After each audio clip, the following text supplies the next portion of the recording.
이곳에 주목하소서. 주를 향한 노래가 꺼지지 않으니 하늘을 열고 보소서. 할렐루야. 오늘도 이 예배의 자리에 오신 여러분들을 주님의 이름으로 축복합니다. 지난 한 주도 하나님의 은혜 가운데 잘 살아오셨습니다. 오늘 이 예배의 자리에서 우리 하나님과 더욱 따스하게 깊이 만나는 은혜를 누리기를 다시 한번 축복합니다. 우리 함께 하늘의 문을 여서서 찬양하시면서 예배의 자리로 나아가시겠습니다. 간절한 마음으로 고백합니다. 하늘의 문을 여소서. 이곳에 주목하소서. 주를 향한 노래가 꺼지지 않으니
시간 우리의 믿음을 사도신경으로 신앙 고백하시겠습니다. 나는 전능하신 아버지 하나님 천지의 창조주를 믿습니다. 나는 그의 유일하신 아들 우리 주 예수 그리스도를 믿습니다. 그는 성녀로 잉태되어 동정녀 마리아에게서 나시고 본디오 빌라도에게 고난을 받아 십자가에 못 박혀 죽으시고 장사된 지 사흘 만에 죽은 자 가운데서 다시 살아나셨으며 하늘에 오르시어 전능하신 아버지 하나님 우편에 앉아 계시다가 거기로부터 살아있는 자와 죽은 자를 심판하러 오십니다. 나는 성령을 믿으며 거룩한 공교회와 성도의 교제와 죄를 용서받는 것과 몸의 부활과 영생을 믿습니다. 아멘.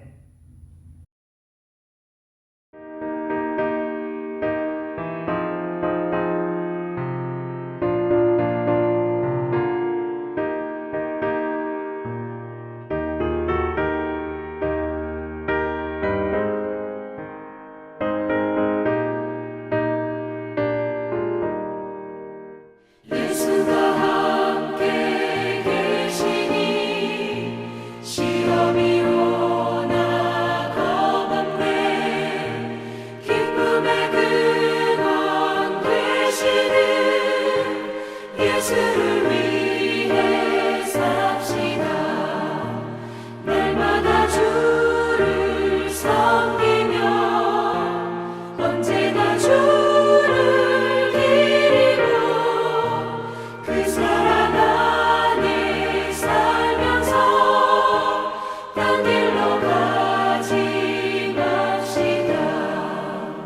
이 세상 사는 동안에 주 이름 전파하면서 무한한 복락 주시는 예수를 위해 삽시다.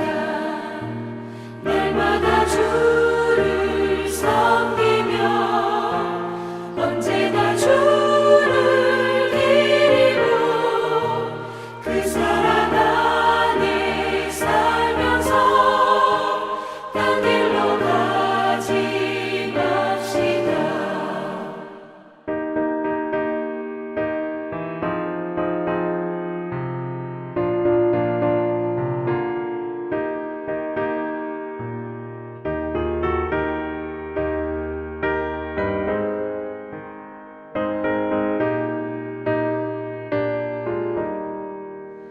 이 세상 친구 없어도 예수는 나의 친구니 불의한 일을 버리고 예수를 위해 삽시다.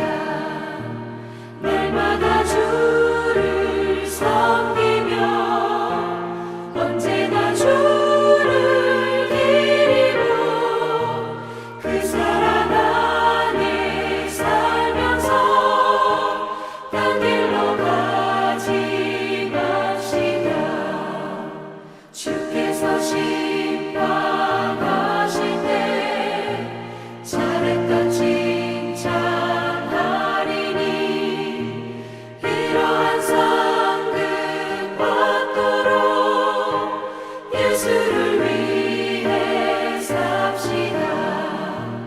날마다 주를 섬기며 언제나 주를 기리고 그 사랑 안에 살면서 딴 길로 가지 맙시다.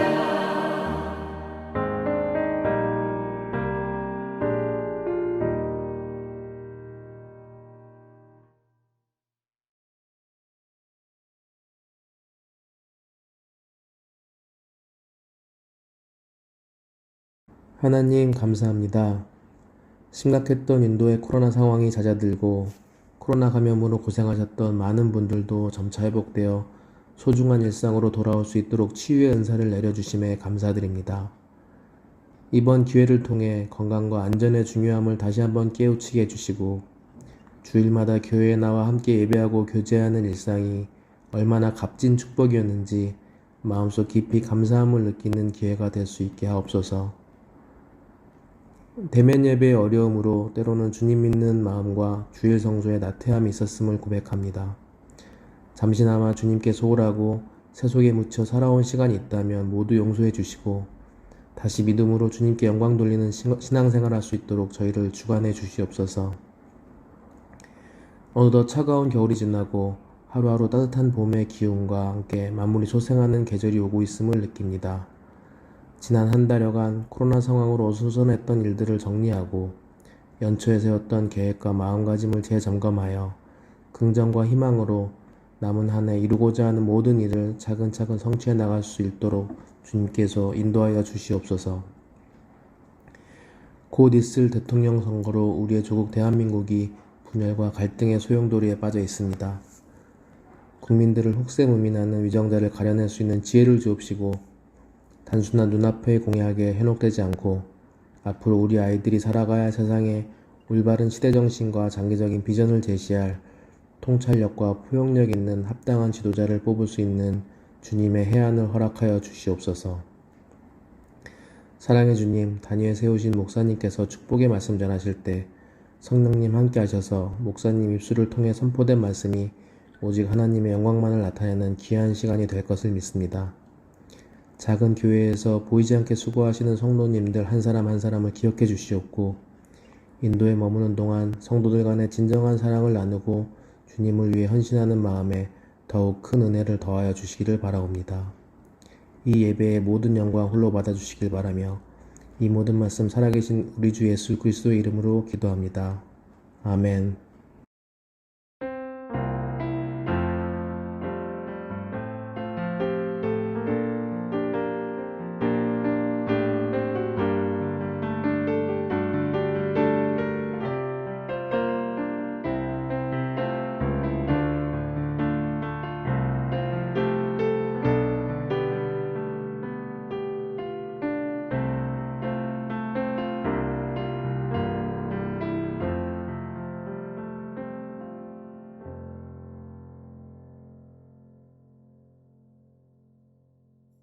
오늘 우리에게 주신 하나님의 말씀은 마가복음 14장 3절부터 9절까지의 말씀입니다. 우리 한 마음으로 말씀을 보시겠습니다.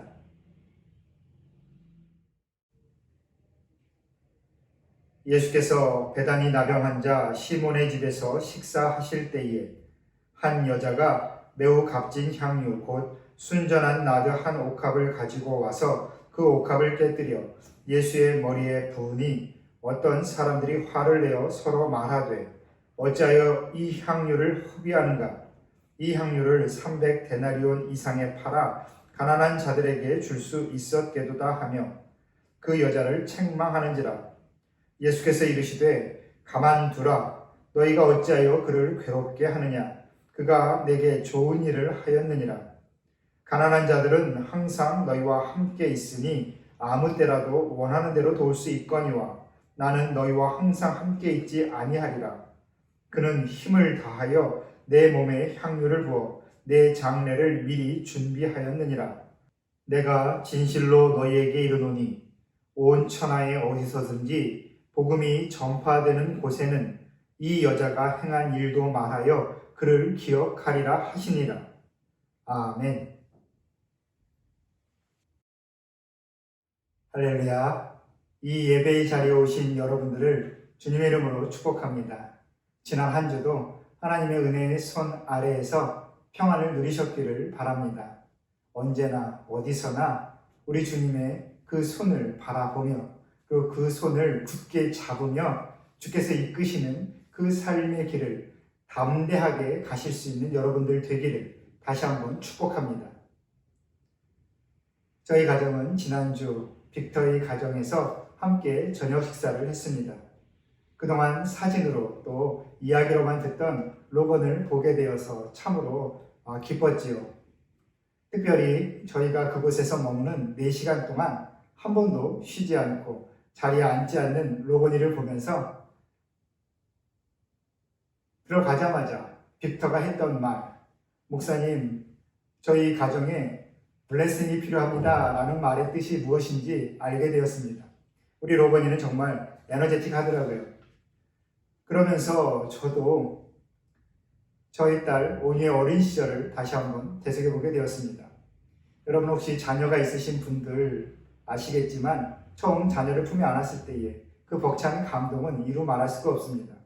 저도 오니를 안고 오니를 키우는 동안에 안을 때마다 정말 가슴이 터져나가는 느낌, 그 느낌이 얼마나 저에게도 정말 충격이었는지 모릅니다.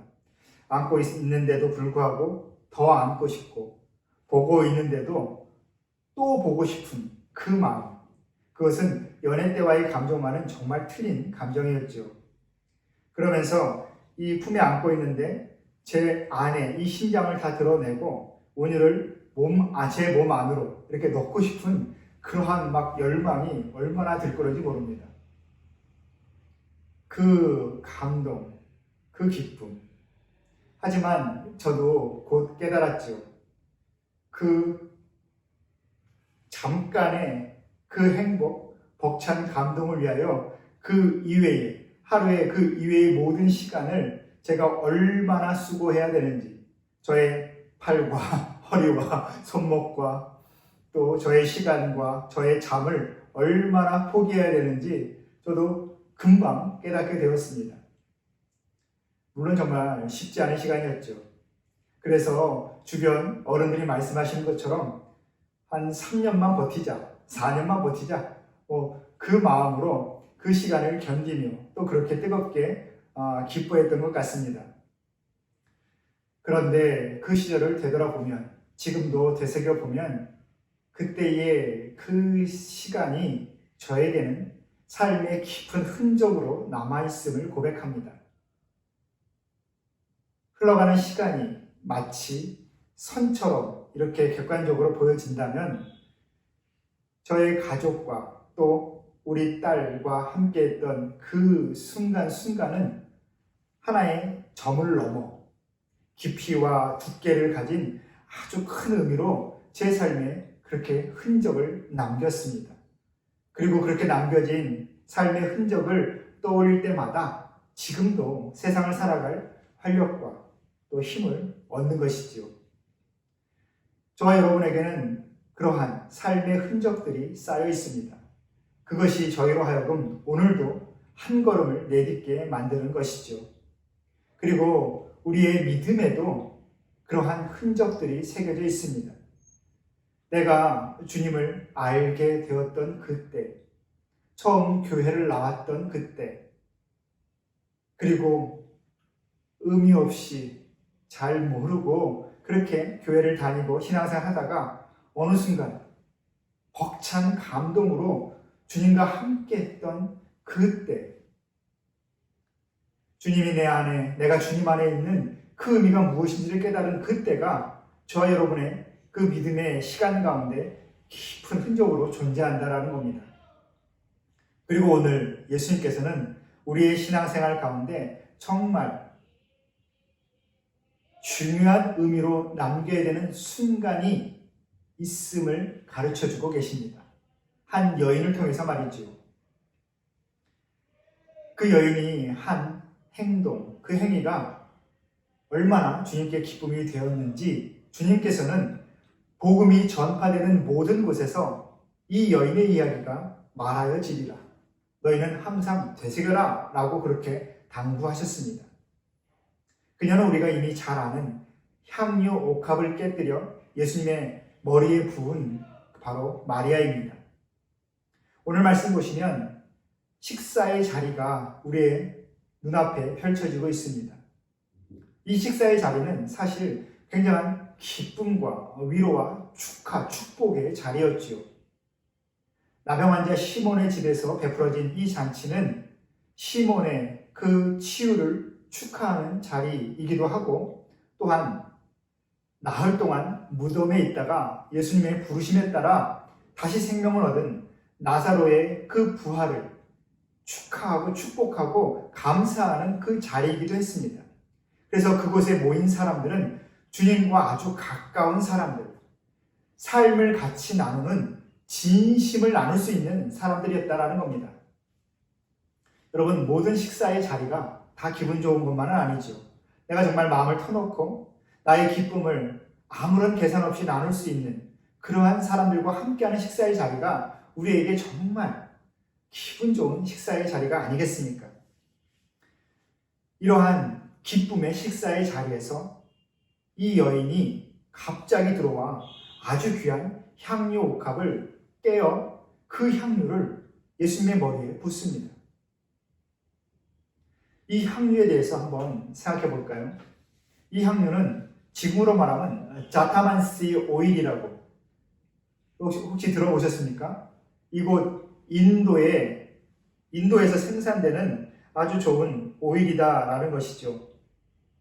이 자타만시 오일은 인도에 원산지를 두고 있고 또 지금도 많이 쓰이고 있습니다.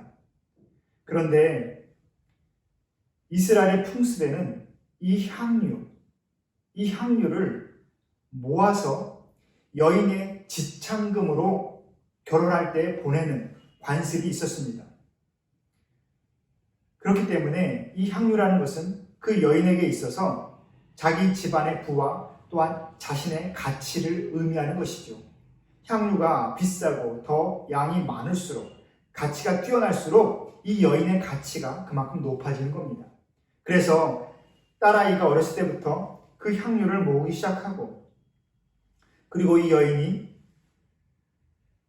결혼을 하게 되면 그 결혼식 날에 그 향유를 몇 방울 조금 떼어 그 남편의 발에 뿌려주게 됩니다.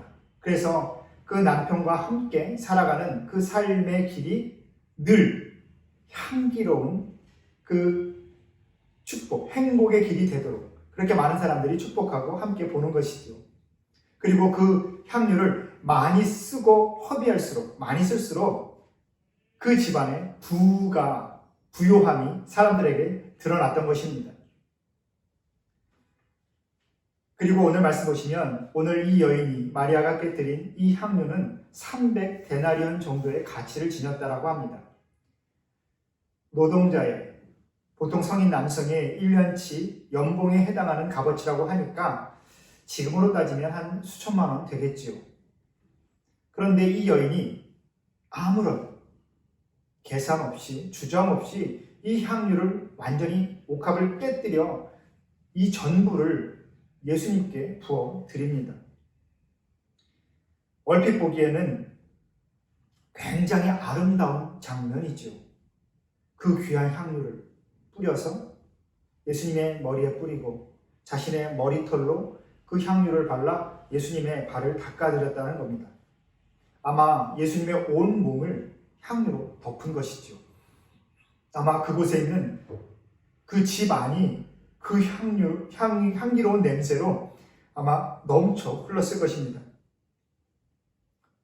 굉장히 아름답지만 또 우리가 현실로 생각해 보면 너무 과한 건 아닌가라는 생각이 들기도 합니다. 너무 과소비라는 것이죠. 단순히 비싼 향유를 드렸다는 것보다도 조금 나눌 수도 있고 그 마음을 표현하는 여러 가지 방법도 있을 텐데 이 향유 자체를 완전히 없애버렸다는 것, 다시는 사용할 수 없게 됐다는 것, 그것 때문에 그 주위에 있던 사람들조차 어떻게 이렇게 한순간의 기분으로 이 귀한 것을 소비할 수 있는가라고 그 여인을 야단치게 됩니다. 처음에는 화를 냈고 나중엔 책망했습니다. 그런데 이 본문의 원어를 살펴보시면 그 어조가 굉장히 과격함을 알 수 있습니다. 마치 아랫사람에게 지시하듯이 이야기한 그 뉘앙스로 이 말씀이 기록되어 있죠. 제자들이 그러면 좋지 않을까? 가난한 사람들을 위해서 썼으면 더 좋지 않았을까라고 의견을 말하는 것이 아니라 야단을 치고 아주 윽박질렀다는 겁니다.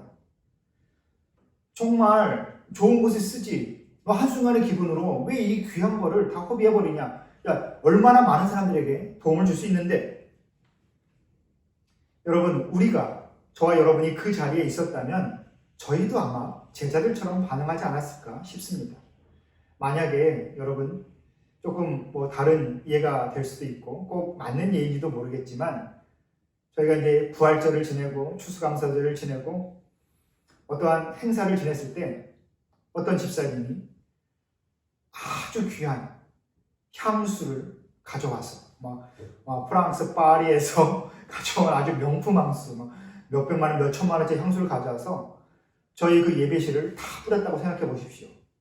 그 향기로운 냄새에 또 그 명품의 향기에 취해서 너무나 기분도 좋았겠지만 아마 우리의 마음 한구석에 입 밖으로 내시는 분들 계시고 말을 차마 못하시는 분들 계시겠지만 아마 속으로는 다들 야, 이런 과소비를 하는가? 라고 하시는 분도 계실 겁니다. 그리고 이 말씀을 읽으면서 또 목사로서 걱정되는 것은 앞으로 이 마리아가 어떻게 결혼할까?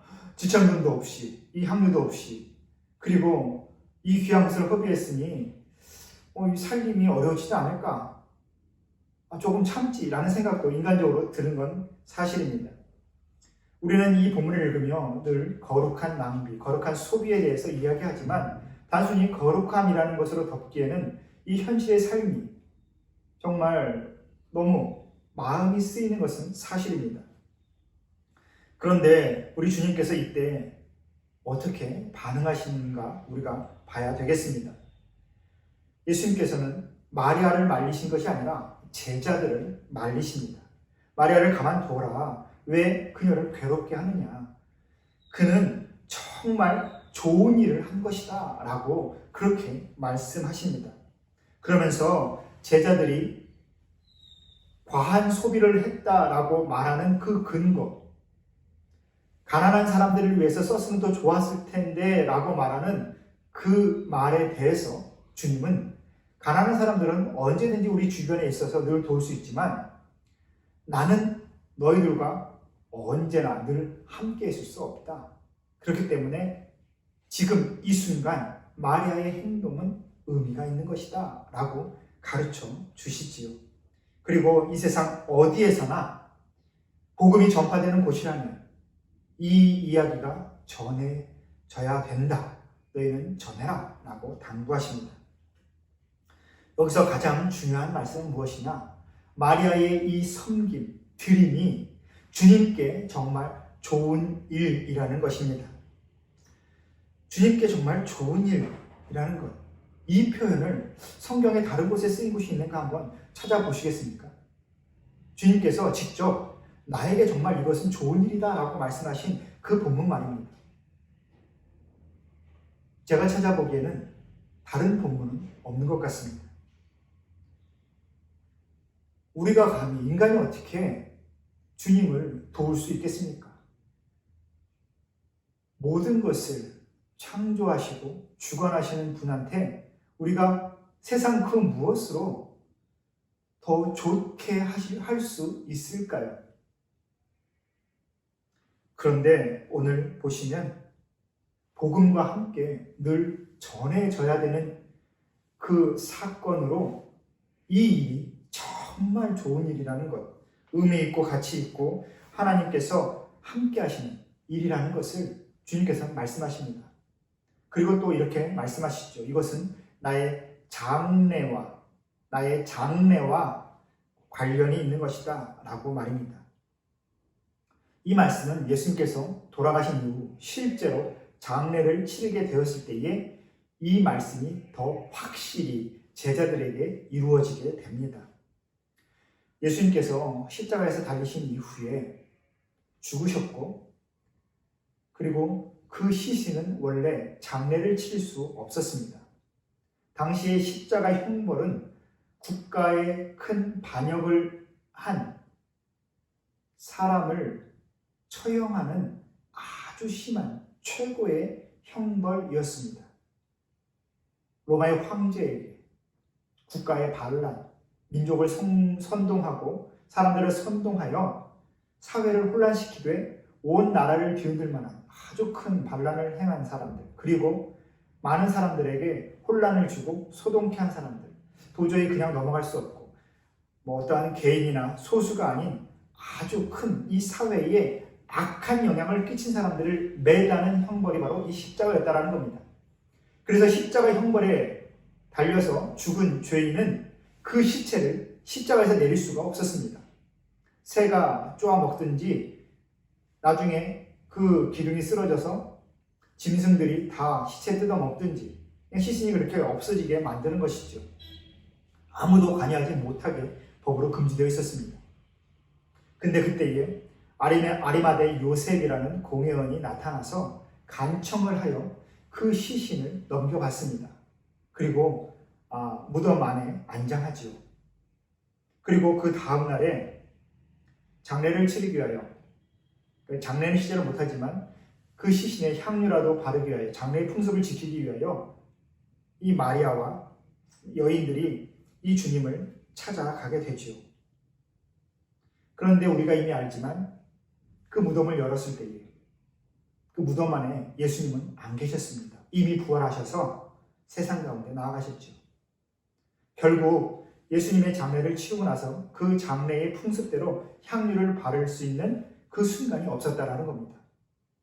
그렇기 때문에 오늘 이 마리아가 이 십자가 사건이 있기 전에 예수님의 머리에 또 발에 온몸에 향유를 부은 것은 이 장례의 예식을 이미 치른 것이다 라고 그렇게 보여집니다. 그리고 예수님께서 실제로 그러한 의미로 내가 받겠다라고 말씀하시는 것이죠.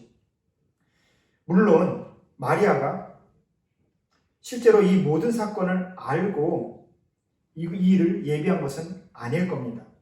다만 늘 주님의 곁을 지키며 주님의 말씀을 고파하던, 간절히 받기를 원하던 그 마리아였기 때문에 아마 그 순간 자신이 할 수 있는 최고의 사랑을 표현한 것이죠.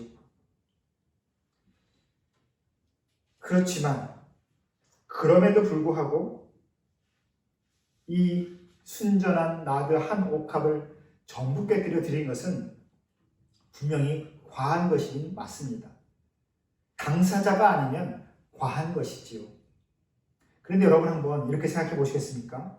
요즘 오미크론 바이러스 시대로 넘어오면서 코로나 바이러스가 예전처럼 아주 생명이 위험한 아주 심각한 증세로 발현되지는 않지만 만약에 이 코로나나 오미크론을 인하여 여러분의 가족이 정말 위험한 지경에 이르렀다고 생각해 보십시오. 그러면 그 생명을 살리기 위해서 여러분이 가진 모든 것을 다 투자하지 않겠습니까? 그때에 이거 너무 과한 소비 아니야? 이거 너무 많이 쓰는 거 아니야? 나중에 우리도 뭐 먹고 살아야 되는데 라고 계산하면서 그 사랑하는 가족을, 그 가족에게 최선의 것, 모든 것을 여러분 안 주시겠습니까? 오늘 마리아는 그 심정으로 이 옥합을 드리고 있습니다. 생명의 축복을 받았기 때문에 나는 부활이요 생명이다 라고 말씀하신 그 예수님의 말씀이 무슨 의미인지 그는 자신의 삶 속에서 경험한 것입니다. 내가 살아났기에, 내가 구원받았기에 이 땅에 내가 그 이상으로 귀하게 여기는 것이 없는 상황인 것이죠. 내가 받은 사랑, 나를 구원하신 주님의 은혜, 나에게 주신 새로운 삶, 그 새 생명이 얼마나 크고 감사하고 놀라운지를 정말 표현하고 싶은데 내가 가진 것 중에 이 향유 것보다 더 귀한 것이 없기 때문에 이곳으로 남아 그 사랑을, 그 감사를, 그 감격을 그녀는 표현한 것이지요. 여러분, 자신이 할 수 있는 가장 최고의, 최선의, 유일한 것을 그녀는 그렇게 표현한 것입니다. 그러면 이 마리아가 지금 한순간의 감정에 휩싸여서 그렇게 주님께 드리는 것일까?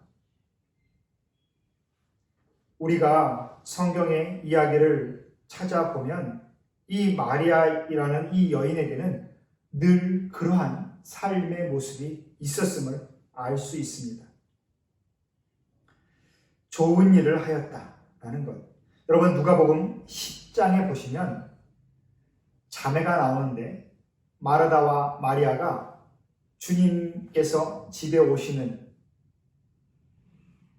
그 순간을 맞이하는 그 모습이 좀 다르게 기록되어 나옵니다.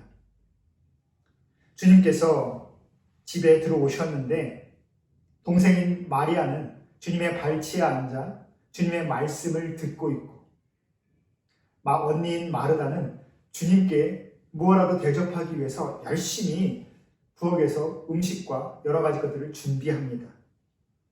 그러다가 너무 마음이 급하고 또 분주하다 보니 주님께 부탁하죠.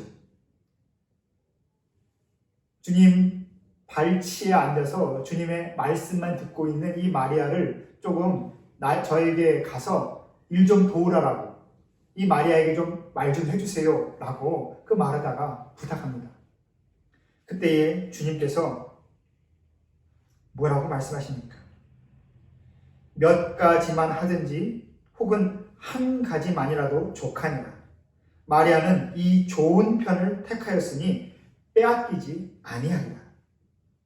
누가복음 10장 42절의 말씀입니다. 주님과 함께하는 그 짧은 시간에 자신의 마음을 온전히 쏟아붓는 그 한 가지 일을 선택한 것이죠. 주님과의 그 교제의 시간을 빼앗기지 않으려고 한 것. 그녀는 그렇게 좋은 편을 택했고 그것에 집중했습니다. 그리고 주님께서는 그것이 맞다라고 이야기하십니다. 하지만 우리는 이 누가복음 10장 마르다와 마리아의 이야기를 들으면서 이 두 자매의 모습 중에 어떠한 그 태도가 주님을 더 기쁘시게 했는지 우리는 늘 그렇게 그 말씀을 묵상하고 해석하려고 또 그렇게 노력합니다. 하지만 그 본문은 어떠한 삶의 태도가 더 좋다라는 것을 우리에게 가르쳐 주시고자 함이 아닌 것이죠. 다만 한 가지, 좋은 편을 빼앗기지 않는 그 마리아의 태도와 그 삶의 방법을 그는 칭찬하시는 겁니다. 오늘 마리아의 옥합 안에 담긴 이 순전한 향유를 표현하는 말, 바로 순전하다라는 것이죠. 그냥 이 향유 옥합, 그 옥합에 담긴 향유가 향기롭다는 것이 아니라 순전한 향유, 순전한 나드, 이 하나.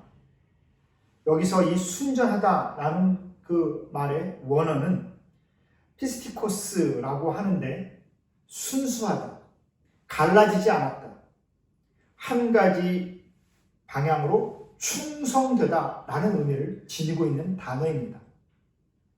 이 순전하다는 말은 결국 순수하다라는 말이라는 것이죠. 이 순전한 향유처럼 마리아의 그 신앙과 삶은 순수했습니다.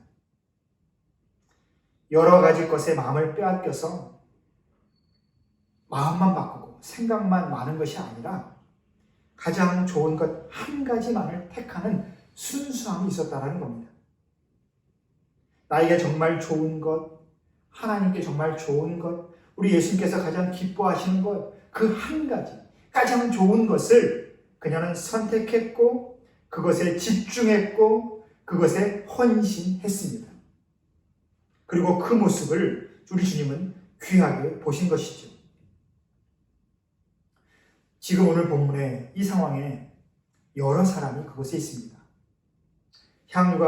옥합이 깨어지고 향유가 흘러나왔을 때에 제자들의 마음은 어떠한 마음이었을까요? 어떠한 생각이 있었을까요? 그 식탁의 자리에 있는 사람들은 오직 주님과 함께하는 그 교제의 시간에 온전히 집중했을까요? 아니면 여러 가지 각자의 삶의 생각에 사로잡혀 있었을까요?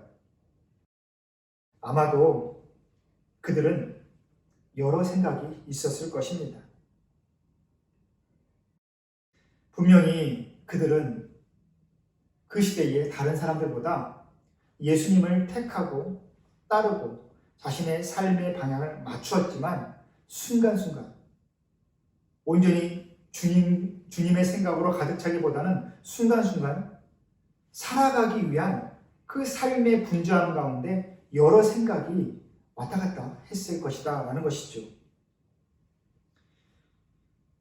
가난한 사람도 지금 생각해야 되고, 주님을 잡으려는 바리새인과 서기관들도 그들은 늘 염두에 두고 있어야 됐습니다. 그리고 우리가 바이블 브런치, 요한복음 묵상을 통해서도 이미 보았지만, 마카비 혁명 이후에 무너진 그 이스라엘을 다시 독립시키기 위하여 유다 마카베오처럼 강력한 지도자로 이스라엘의 독립을 이끌 예수님을 기대하면서 그들은 이 사회의 변화를 그 마음속에 꿈꾸고 있었을 것입니다. 그리고 로마의 그 멸망도 그들은 간절히 소원했겠지요. 그것뿐만이 아닙니다. 복음서에 보시면 제자들은 예수님께서 마침내 혁명에 성공하시고 유다 왕조를 세웠을 때에 예수님 밑에서 우리는 어떤 자리에 가야 될지, 누가 조금 더 중요한 자리에 가야 될지 그들은 또 스스로 나름대로 생각하고 서로 그것을 조율하고 있을지도 모릅니다. 예수님 곁에 있지만, 예수님과 함께하고 있지만 주님과의 그 만족을, 함께함의 만족을 충분히 누리는 것이 아니라 그것을 누리게 하되 순간순간 다른 것에 마음을 계속 뺏겼다라는 것이죠. 하지만 오늘 마리아가 칭찬받는 이유는 단 한 가지입니다. 그 마음에 다른 것이 없었다는 것입니다. 순전했다는 것, 순수했다는 것, 가장 좋은 것을 택하여 그것으로 온전히 만족했다는 것입니다. 사랑하는 성도 여러분, 우리는 대체로 마리아보다는 마르다처럼 또 제자들처럼 세상을 살아가고 있습니다. 주님과의 관계도 마찬가지입니다. 우리는 신앙생활 하면서 또 교회 오면서도 여러 가지 생각에 사로잡혀 있습니다. 왜냐하면 내가 믿음 생활하면서 뭔가 믿음 안에서 해야 되는 그 일들이 나의 시간과 나의 돈과 나의 능력을 허비하는 것처럼, 과소비하는 것처럼 우리는 그렇게 때로 생각되기 때문에 그렇습니다. 조금 더 가치 있는 일을 할 수 있는 것 같은 그러한 생각들이 우리는 우리의 마음을, 우리의 생각을 지배하는 그 경험을 늘 하게 됩니다. 그런데 그렇게 흔들리는 것이 어느 한 지점이 아니다라는 것이 우리에게 더 깊은 생각을 하게 만듭니다. 주님을 위해, 나를 위해 정말 좋은 것을 선택하고 그것을 누리는데 우리는 참 연약하다라는 것이죠.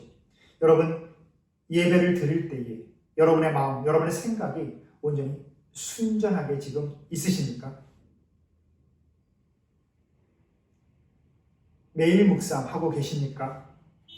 성경 일독표 드렸지 않습니까? 죄송합니다. 이게 뭔가 또 야단치는 분위기는 그런 것은 분명히 아닙니다.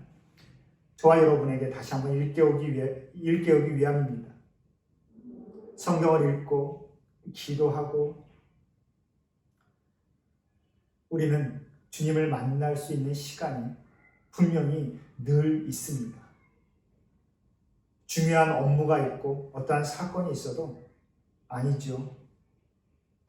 우리가 24시간 숨도 못 쉴 만큼 그렇게 모든 것이 우리에게 촉박하지는 않습니다. 잠깐의 여유, 또 삶의 모든 순간마다 우리는 주님께 나아갈 수 있는 시간을 분명히 구별할 수 있습니다. 그런데 우리는 그렇게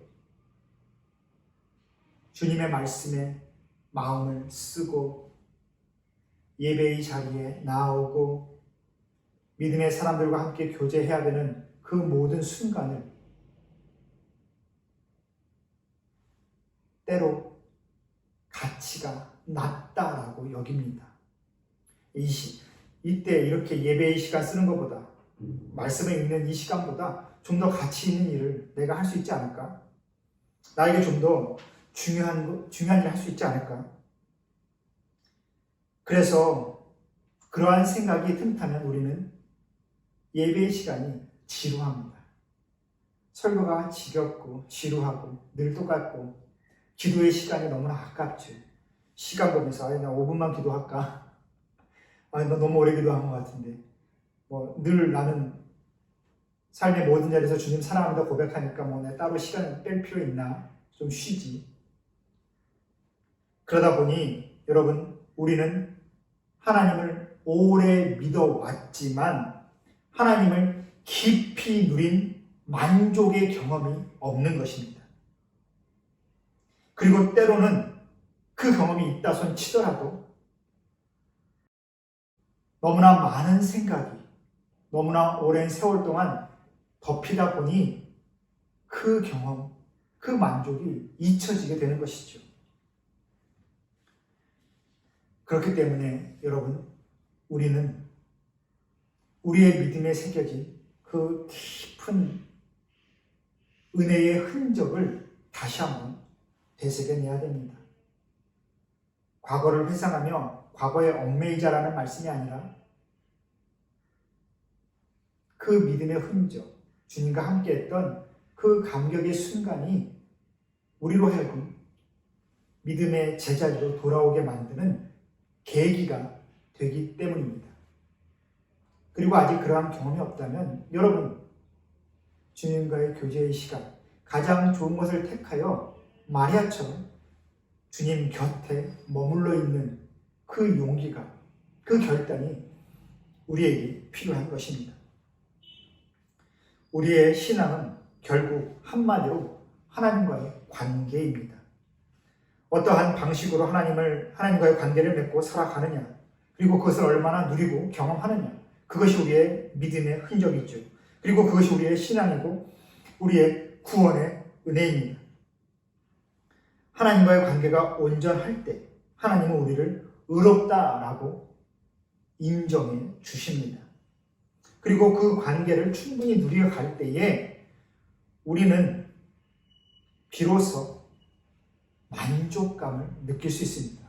구원의 만족감, 은혜의 만족감입니다. 오늘 이 깨어진 옥합을 통해서 주님의 장례가 또 이렇게 준비되듯이 우리의 그 관계, 하나님과의 관계와 그 교제를 통하여 하나님께서는 이 땅 가운데 하나님의 뜻을 드러내시는 겁니다. 여러분, 우리가 이 땅에 하나님의 실체가 하나님께서 하시는 일이 보여지기를 원하면서 그 하나님의 일이 이루어지는 것은 바로 나를 통해서라는 것은 잊어버리는 것 같습니다. 여러분, 어떠한 성취, 어떠한 노력으로 하나님의 일하심이, 하나님의 함께하심이 내 삶에 드러나는 것이 아닙니다.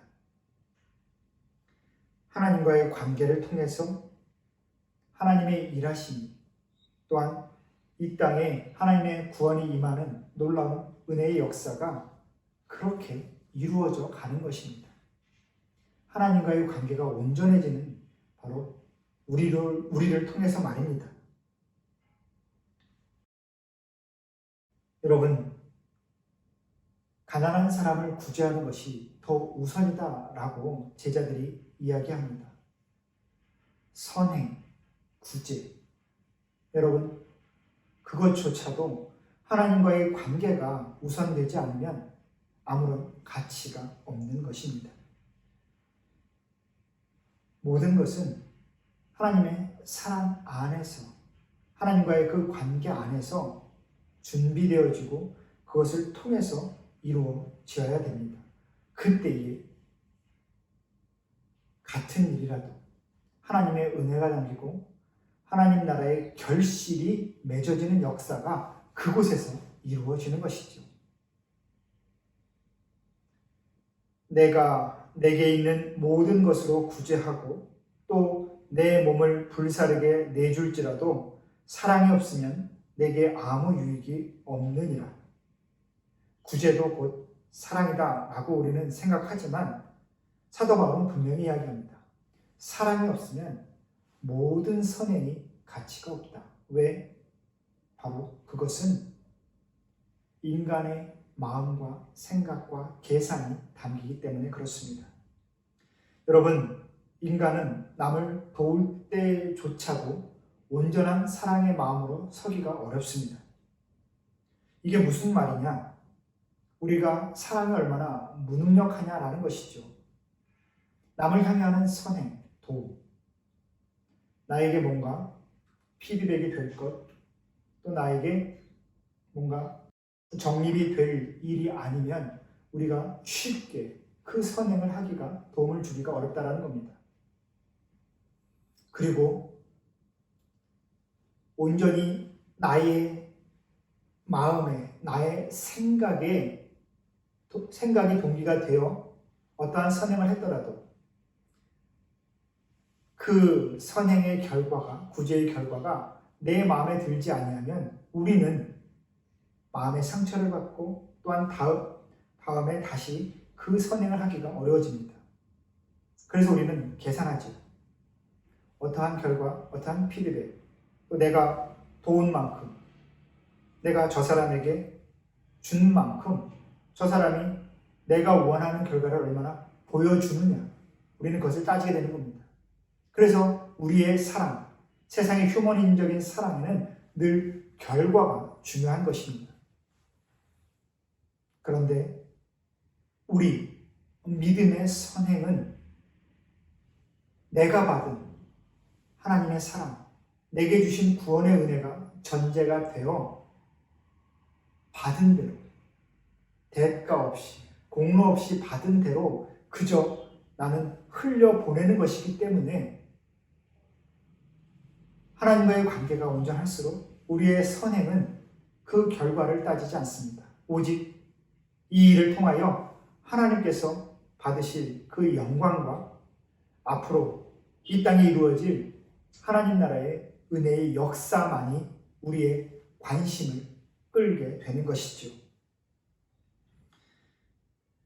하나님 안에서 사랑을 누리지 못하면 우리는 진정한 사랑을 발휘할 수 없습니다.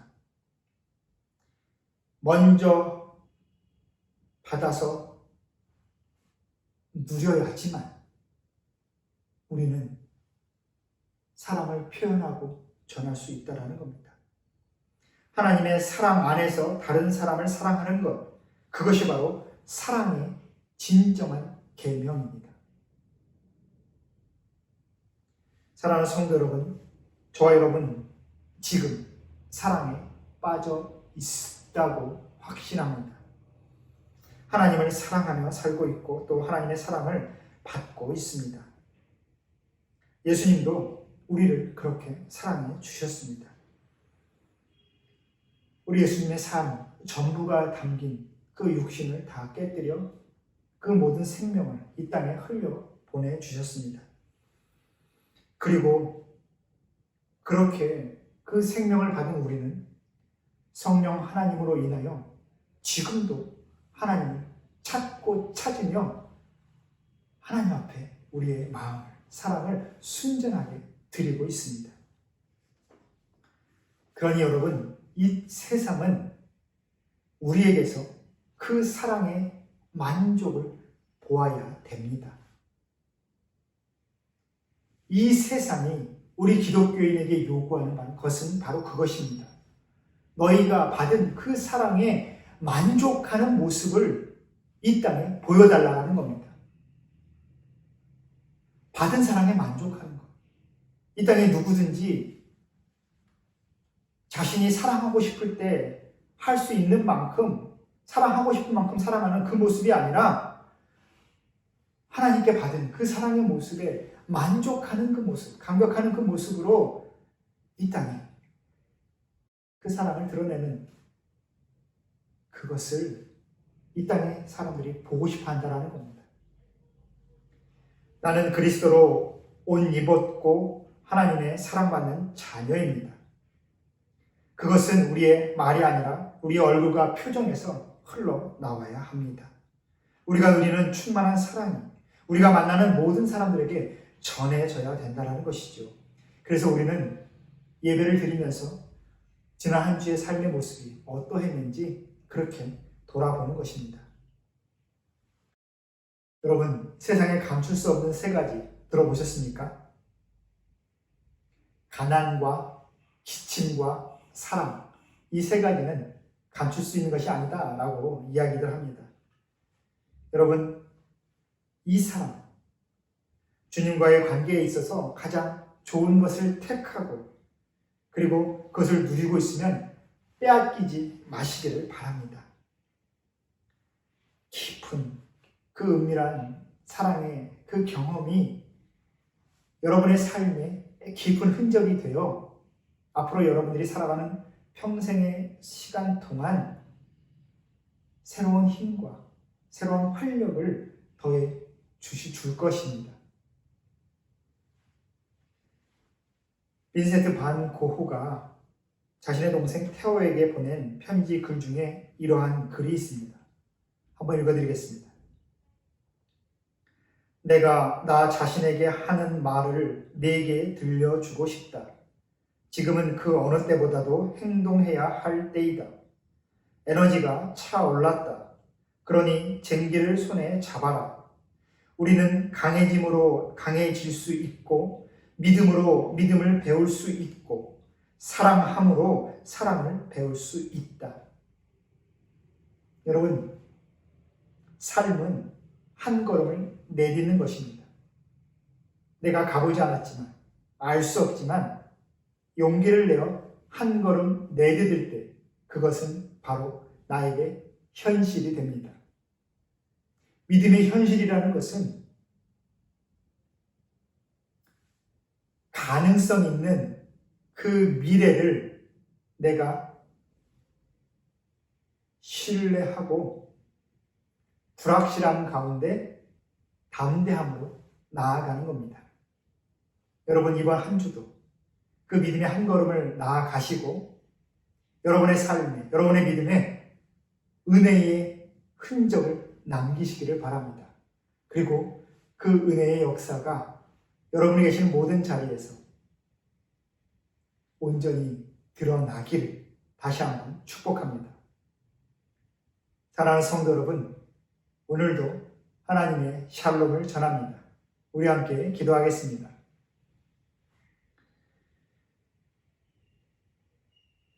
우리의 삶의 주인 되신 하나님 아버지, 오늘도 주님의 품 안에서 믿음의 흔적을 다시 한번 새기게 하시니 감사합니다.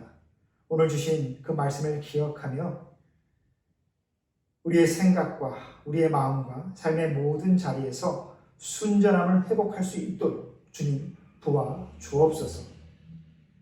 오직 주님 곁에서 가장 좋은 것을 택하여 그것을 끝까지 붙잡고 누리고 만족하는 우리 모두가 되게 하여 주옵소서. 그리고 우리의 삶의 모든 자리에서 하나님의 사랑에 만족함이 드러나도록, 그리고 그 사랑이 향기가 되어 모든 자리에서 퍼져나가도록 주님 인도하여 주옵소서. 우리 믿음의 성도들 이번 한 주도 하나님의 손을 붙잡고 담대하게 한 걸음 한 걸음 살아갈 수 있기를 간절히 소망하며 예수님의 이름으로 기도합니다. 아멘.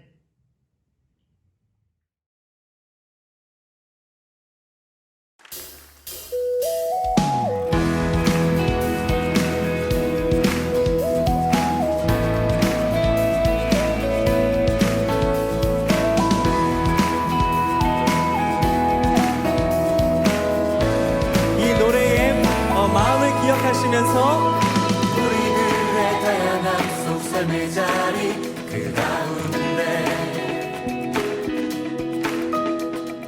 모두에게 친구 되신 주를 찬양합니다. 다른 모습 다른 방법으로 살아가지만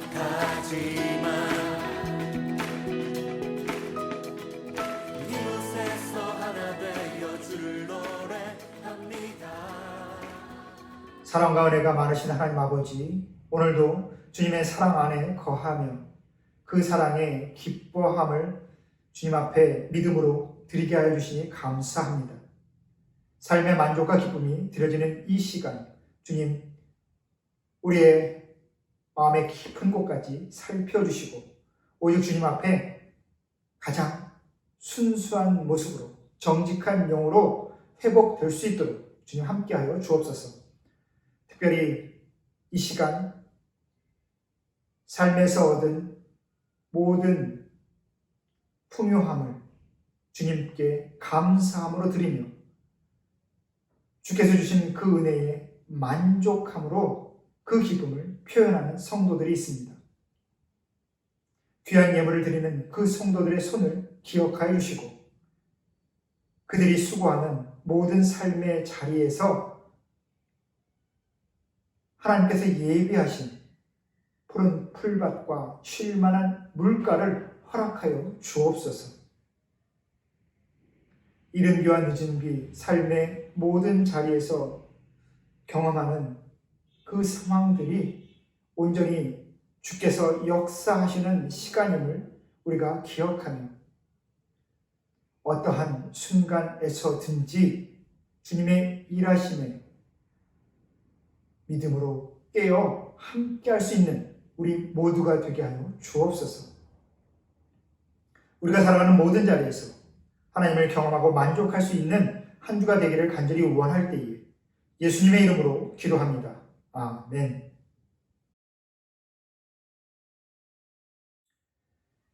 이제는 우리 주 예수 그리스도의 은혜와 하나님 아버지의 다함없는 사랑과 성령 하나님의 감동, 감화, 교통하심의 역사가 삶의 모든 자리에서 가장 좋은 것을 택하여 주님을 누리고 주님과 함께하는 그 만족감과 행복으로 자신의 삶의 자리에서 하나님의 일하심을 온전히 드러내기로 결단하는 이곳에 있는 모든 주님의 가족들 삶의 자리 위에 그리고 하나님의 구별하심이 아니면 단 한순간도 온전히 살아갈 수 없는 이 땅의 모든 영혼들과 그들을 섬기는 주의 종들 위에 지금부터 영원히 함께 하시기를 간절히 축원하옵나이다. 아멘.